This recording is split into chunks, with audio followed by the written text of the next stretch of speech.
Je n'ai pas parlé à ma femme depuis 4 ans. J'ai pensé que ça serait trop impoli de l'interrompre. Alors, toute ressemblance avec quelque chose que vous avez vécu serait purement fortuite. Allons, tout ça n'est pas vrai, n'est-ce pas? Je parle évidemment à ma femme tous les jours et nous devons être, dans notre cas, assez équilibrés dans nos temps de parole respectifs. Mais vous pouvez remarquer qu'avec simplement quelques mots, j'ai provoqué des sentiments très divers parmi vous. Hilarité, contenue pour certains, surprise, confusion, réprobation. Aujourd'hui, vous l'avez bien compris, nous allons parler de l'art de la parole et de tous ses effets. Le titre de cette prédication est donc « La parole, son usage et ses abus ». J'ai été étonné en consultant toutes les expressions avec le mot « langue » ou « parole » qu'il y ait tellement de sens différents. Il y en a des centaines. Je vous en ai sélectionné quelques-unes. Avoir une langue de vipère, avoir la langue bien pendue, ne pas savoir tenir sa langue, ne pas avoir la langue dans sa poche. Des expressions maintenant, Proverbe 15:1, une parole aimable apaise la fureur et une parole blessante fait monter la colère. Un anonyme a dit « Rien qu'un mot de bonté, mais il a soulevé un cœur qui souffrait. Rien qu'un mot de sympathie, mais une âme en détresse a été consolée. Rien qu'un mot d'espérance et de foi, et le jour tout entier a été transformé. » Selon Christine Orban, il existe des mots plus assassins que des coups de poignard. Et elle rajoute, il y a des mots que l'on entend longtemps après qu'ils aient été prononcés. Un proverbe turc nous dit « Qui domine sa langue sauve sa tête ». C'est très parlant, n'est-ce pas? Un proverbe géorgien « Il faut mâcher les mots plus qu'un morceau de pain ». Et dans le livre de l'Ecclésiaste, chapitre 3, verset 7, il y a un temps pour garder le silence et il y a un temps pour parler. Enfin, concernant la parole spontanée, selon Albert Brille, si tous ceux qui parlaient pesaient leurs mots, comme l'air serait léger. Et puis pour terminer avec Gustave Le Bon, ils savent seulement ce qu'ils pensent après avoir entendu ce qu'ils disent. Nous voyons que tout ce qui touche à la parole est très riche et notre texte ne fait que de parler de cela. Lisons notre texte du jour en version Semeur, Jacques 3, versets 1 à 12. « Mes frères, ne soyez pas nombreux à enseigner. Vous le savez, nous qui enseignons, nous serons jugés plus sévèrement, car chacun de nous connaît des fautes de bien des manières. Celui qui ne commet jamais de faute dans ses paroles est un homme parvenu à l'état adulte, capable de maîtriser aussi son corps tout entier. Quand nous mettons un mors dans la bouche des chevaux pour qu'ils nous obéissent, nous dirigeons aussi tout leur corps. Pensez encore aux bateaux. Même s'il s'agit de grands navires et s'ils sont poussés par des vents violents, il suffit d'un tout petit gouvernail pour les diriger au gré du pilote. Il en va de même pour la langue. C'est un petit organe, mais elle se vante de grandes choses. Ne suffit-il pas d'un petit feu pour incendier une vaste forêt? La langue aussi est un feu, c'est tout un monde de mal.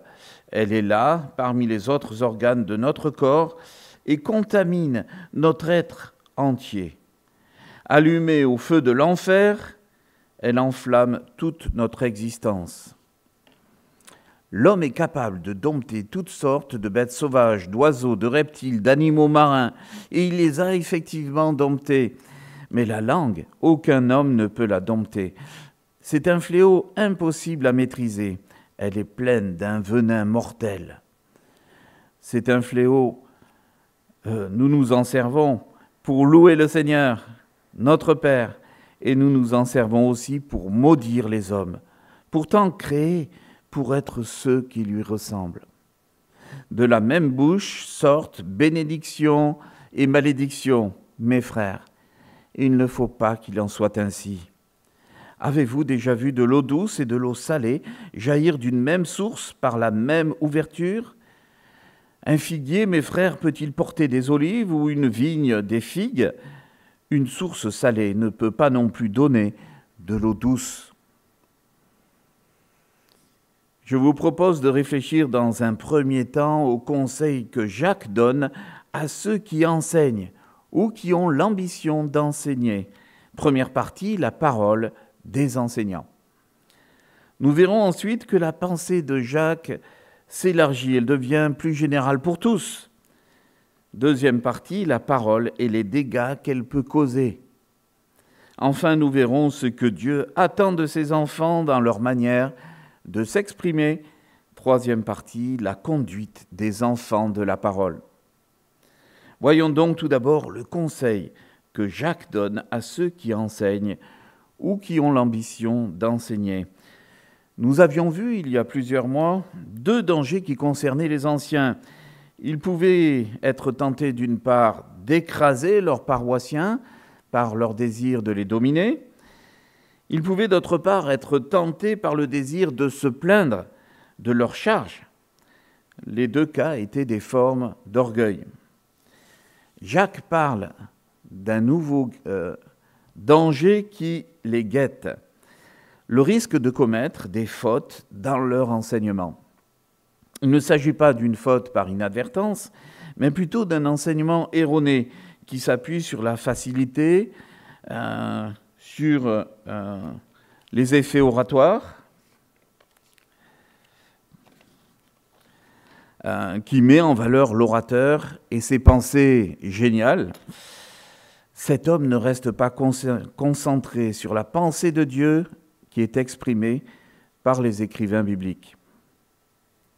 Et certes, nous pouvons dire que tout enseignant examinant un texte biblique est confronté à cette tension, à ce danger. Utiliser le texte pour promouvoir ses idées personnelles. Avec de mauvaises bases exégétiques, d'études de texte, l'enseignant pourra faire de mauvaises interprétations, voire créer de fausses doctrines à partir de textes obscurs ou minoritaires.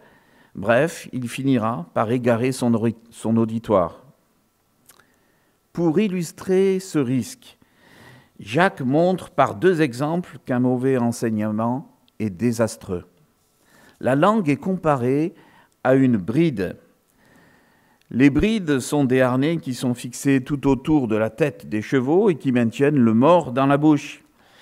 Les rênes sont reliées ensuite au mors. Bien que le mors ne soit lui-même qu'une petite pièce de métal, celui qui contrôle ce mors contrôle tout le comportement d'un énorme cheval. De la même manière, la langue peut aussi diriger la vie, que ce soit pour le bien ou pour le mal. L'enseignant, s'il professe un mauvais enseignement, un enseignement erroné, voire une fausse doctrine, entraîne dans la mauvaise direction. Dans un précipice, tous les membres de son Église, tout comme le mors d'un cheval, le conduit exactement où veut son maître, dans une bonne ou dans une mauvaise direction. De la même manière, enseigner, c'est une belle aspiration, mais il faut travailler à la qualité de son enseignement. La deuxième image est celle du gouvernail. Comparé à la taille du navire, un gouvernail est très petit. Il ne pèse qu'une infime fraction du poids du navire. Par exemple, le Queen Elizabeth pesait plus de 83 000 tonnes. Le gouvernail de ce bateau pesait, lui, 140 tonnes, ce qui représente 0,2% du total. Pourtant, lorsqu'on actionne le gouvernail en question, il modifie la direction du navire. Il semble incroyable qu'un seul homme puisse contrôler un vaisseau si gigantesque, avec un appareil relativement petit. Ainsi, nous ne devrions pas sous-estimer le pouvoir de la langue. Si nous transposons cela, regardons l'impact des paroles d'un enseignant dans l'Église. Un enseignement répété pendant des années influencera profondément une Église. D'où l'importance d'avoir un bon gouvernail, une parole bonne, nourrissante spirituellement. C'est une faute grave que de faire des enseignements à la légère, erronés ou avec de mauvaises motivations. Selon Jacques, ce serait également une erreur que de permettre à tous de prodiguer l'enseignement, car tout le monde a reçu un don particulier, mais peu ont reçu ce don d'enseignement qui est vital pour une Église. Quel est donc un bon enseignement pour l'Église ? Enseigner la Bible est une grande responsabilité, dit Jacques. L'enseignant doit être disposé à apprendre quelque chose de son texte, même si cela l'étonne ou ne lui convient pas. Il doit avoir l'esprit d'un élève à l'écoute de son maître. Il doit être prêt lui-même à obéir à ce qu'il découvre dans la parole. L'étendue de son influence sur ses auditeurs sera déterminée par celle de sa propre obéissance.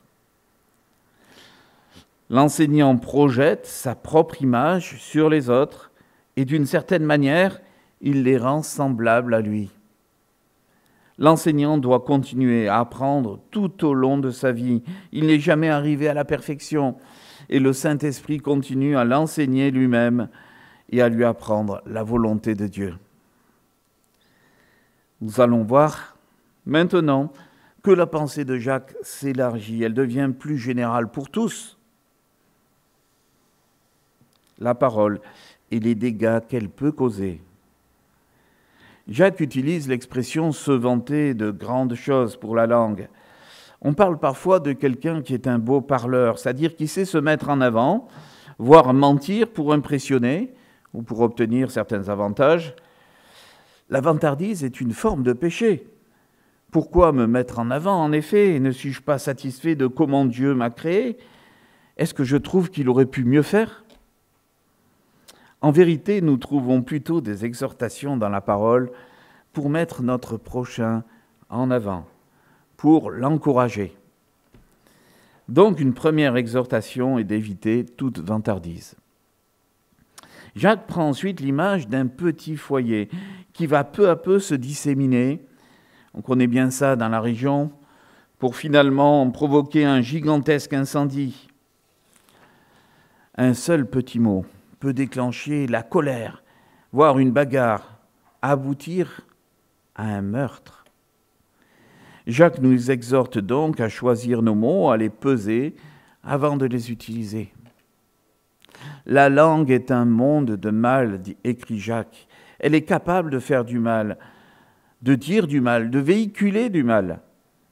Et si elle prend l'habitude d'agir et de parler mal, eh bien ce mal va contaminer, telle une maladie, notre être tout entier. Parler mal rend mauvais l'homme, car les paroles que nous prononçons ont une répercussion dans tout notre être intérieur. Comme le disait Aldous Huxley, le romancier, les mots sont magiques, en ce sens qu'ils influent sur les cerveaux de ceux qui les utilisent. Par exemple, si je prends l'habitude de critiquer ou de participer à des médisances, à des commérages, eh bien mes pensées vont aussi en prendre l'habitude. Je vais m'enfermer dans un mode de pensée qui me rend de plus en plus négatif et méprisant envers mon prochain. Jacques m'exhorte donc à rejeter les mauvaises paroles que je peux avoir pris l'habitude de prononcer et à soumettre mes paroles à la lumière de ce qu'enseigne la Bible en termes de respect de mon prochain. La langue peut souiller tout le corps. La langue peut souiller tout le corps. Une personne peut corrompre toute sa personnalité en calomniant, en blessant, en mentant, en blasphémant et en jurant. Un auteur chrétien, Chapelle, dit que celui qui critique s'injurie lui-même. Car celui qui jette de la boue ne peut le faire sans recevoir sur sa main et sur son cœur une partie de la boue qu'il jette. Jacques termine en amplifiant cette image de l'incendie. La langue enflamme toute notre existence allumée au feu de l'enfer. Nous voyons ici défiler toute notre existence et tous les dommages occasionnés par nos paroles, alors que nous étions esclaves du péché et du diable. Une mauvaise langue pollue non seulement la vie personnelle d'un homme, mais aussi toute son activité. Elle exprime toute la méchanceté de tout l'être humain pour la totalité de sa vie. Une mauvaise langue est enflammée ou inspirée par la géhenne, c'est-à-dire par le diable. Une parole malveillante tire sa source de cela, du diable. Nous savons en effet que le diable est un menteur et un manipulateur. Tous les risques qu'a énumérés Jacques sont bien réels. Il ne faut pas les ignorer, même si on est devenu croyant. En effet, Jacques s'adresse à des Juifs qui sont devenus disciples de Christ, donc à des hommes semblables à nous dans cette salle. Cependant, l'Écriture dit que nous étions par le passé esclaves du diable et du péché. Qu'aujourd'hui, nous sommes des croyants, esclaves ou serviteurs de la justice de Dieu. C'est ça la bonne nouvelle. Nous ne sommes plus soumis au diable, mais nous sommes soumis à Christ. Nous allons donc voir quelle est désormais notre feuille de route. Nous allons examiner ce que Dieu attend de ses enfants dans leur manière de s'exprimer à autrui. La conduite des enfants de la parole. Le croyant doit avoir pleinement conscience du danger que peuvent représenter ces paroles. L'homme est capable de dompter toutes sortes de bêtes sauvages, et il les a effectivement domptées. Mais la langue, aucun homme ne peut la dompter, c'est un fléau impossible à maîtriser. Elle est pleine d'un venin mortel. Jacques affirme que la langue est très difficilement maîtrisable. Il nous donne l'image du dompteur. Un dompteur passe de nombreuses heures pour arriver à faire quelque chose à des animaux sauvages. Il faut beaucoup de répétitions et c'est tout un art. Jacques dit que la langue est plus difficile à dompter que les animaux sauvages. Ensuite, il la compare à un fléau, c'est-à-dire à une véritable calamité. La langue est même comparée à un venin mortel. Cela signifie que la langue peut tuer psychologiquement notre interlocuteur, voire dans des cas extrêmes le pousser au suicide. Et les actualités récentes nous parlent souvent d'harcèlement dans le milieu scolaire et de ses conséquences.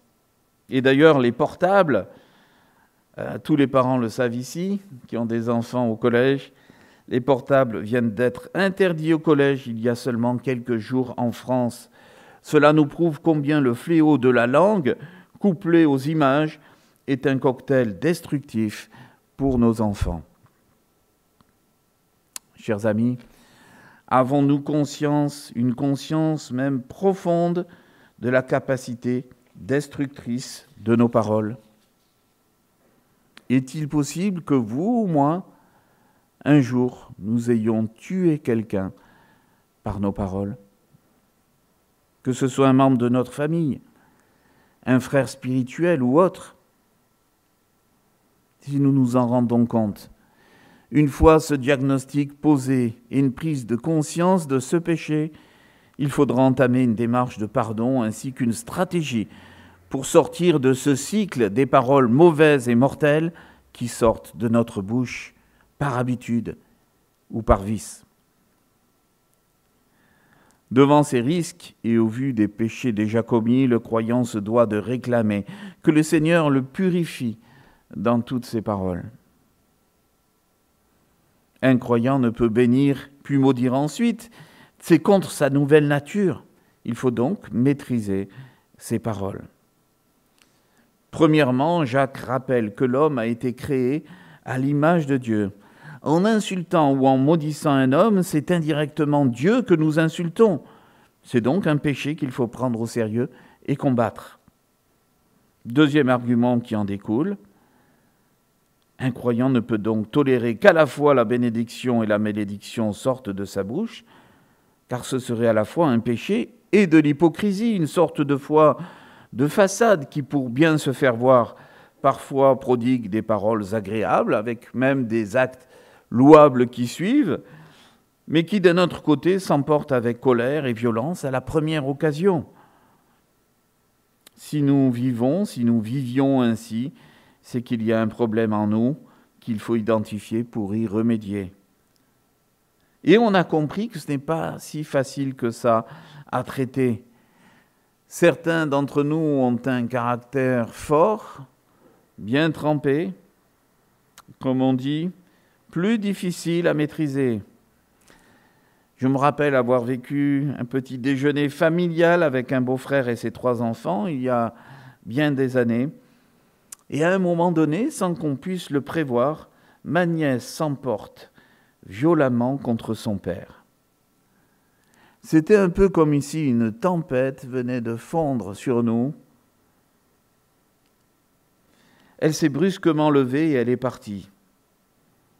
Après quelques instants que vous pouvez juger très pesants, je me rappelle ce qu'a dit mon beau-frère, ça m'avait marqué. Bon sang, on a dû louper quelque chose, mais quoi ? Eh bien, il n'avait pas forcément loupé quelque chose, mais en tout cas, sa fille avait un urgent besoin d'être sanctifiée. Il y a des caractères forts. Et puis l'éducation qui rentre en jeu, il y a notre passif familial. Parfois nous traînons des casseroles qui nous ont conditionnés et qui rendent dans certaines conditions précises nos paroles dures ou blessantes. C'est une véritable malédiction et une occasion de chute. C'est un peu comme si on appuyait sur le bouton d'une boîte et que le petit personnage sortait. Il peut être nécessaire d'être suivi par le pasteur pour identifier et traiter au regard de la parole de Dieu quelle est la cause de ce type de problème. Il peut être même, dans certains cas, utile de voir un psychologue. Le plus coupable est de tolérer ce péché qui nous détruit et qui détruit autrui. Cela sans rien faire. Jacques dit qu'un croyant ne peut tolérer de tels écarts et il donne 2 exemples qui sont des lapalissades, des évidences. L'image de la source. Que sort-il d'une source d'eau ? Soit de l'eau douce, soit de l'eau salée. C'est impossible qu'il en soit différemment, n'est-ce pas ? Et puis aussi l'image de l'arbre fruitier et de son fruit. Un figuier donne des figues et un olivier des olives et ainsi de suite. Il en est ainsi parce que c'est de l'ordre naturel. De même, cela devrait être évident pour chaque croyant d'avoir de bons fruits qui sortent de sa bouche. Chaque croyant doit parler avec grâce, avec amour, avoir de la patience, du respect, de la compassion envers son prochain, même si ce prochain s'est mal comporté envers lui. C'est la Bible qui nous le dit. Car de notre source, c'est-à-dire de notre être intérieur, transformé jour après jour, il ne doit sortir que des paroles que Jésus pourrait prononcer s'il était à notre place. Parfois, entre anciens, nous pleurons dans nos prières, nous gémissons quand nous voyons la dureté de nos cœurs et nos propres limites. Nous sommes aussi attristés quand l'un d'entre vous persiste dans son péché ou dans une mauvaise habitude. Alors nous combattons dans la prière à cause du Seigneur. C'est vrai que nous sommes habités par la faiblesse. Cependant, Dieu est puissant et concerné à 300% par ce que ses enfants font et par ce qu'ils disent. Il dirige et transforme nos pensées au-delà de ce que nous pouvons imaginer. Notre seule responsabilité, ne pas résister à l'œuvre de notre Dieu dans nos vies. Rappelons-nous un instant de l'encouragement de Paul aux chrétiens de l'Église de Rome. Ne vous laissez pas modeler par le monde actuel, mais laissez-vous transformer par le renouvellement de votre pensée pour pouvoir discerner la volonté de Dieu, ce qui est bon, ce qui lui plaît, ce qui est parfait. Laissez-vous transformer par le renouvellement de votre pensée. En conclusion, la langue a été créée par Dieu pour communiquer, bien sûr, mais n'est-elle pas aussi un instrument précieux pour tester en temps réel l'état de notre foi ? La langue est notre juge. Elle nous afflige, nous met au pied du mur, nous humilie, et c'est bon pour nous. Si nous avons des problèmes liés à notre manière de parler à notre prochain, faisons-y face et prenons les mesures qui s'imposent. À 2 fils, leur père leur a demandé d'aller travailler dans sa vigne. Dans l'idée que nous transmet cette parabole et suite à l'interpellation de Jacques, nous pouvons avoir 2 comportements. Dire que le discours de Jacques était très intéressant, puis sortir de ce lieu et tout oublier comme si nous n'avions aucun problème. Ou alors repenser à nos vies, à nos paroles, et les scanner à l'autel de la grâce. Qui voudra faire la volonté de son Père et travailler pour lui selon ses critères de grâce, avec des paroles qui bénissent? Après avoir confessé nos nombreux péchés dans ce domaine, apprenons ou réapprenons à utiliser ce petit membre qui peut être source de grandes bénédictions. Avec notre âme renouvelée par Dieu l'Esprit, nous pouvons bénir, encourager. Nous pouvons dire « je t'aime ». Nous pouvons dire « je te pardonne ». Et nous pouvons dire « je te demande pardon ». Nous pouvons dire aussi tout simplement, grâce à ce petit membre, combien le Seigneur est bon. Jacques n'attire pas notre attention sur la langue pour que nous restions apeurés et murés dans un silence protecteur. La foi vient de ce que l'on entend, et nous avons tous été bénis un jour par le témoignage de quelqu'un, par quelqu'un qui nous a parlé. Alors, parlons nous aussi. Amen.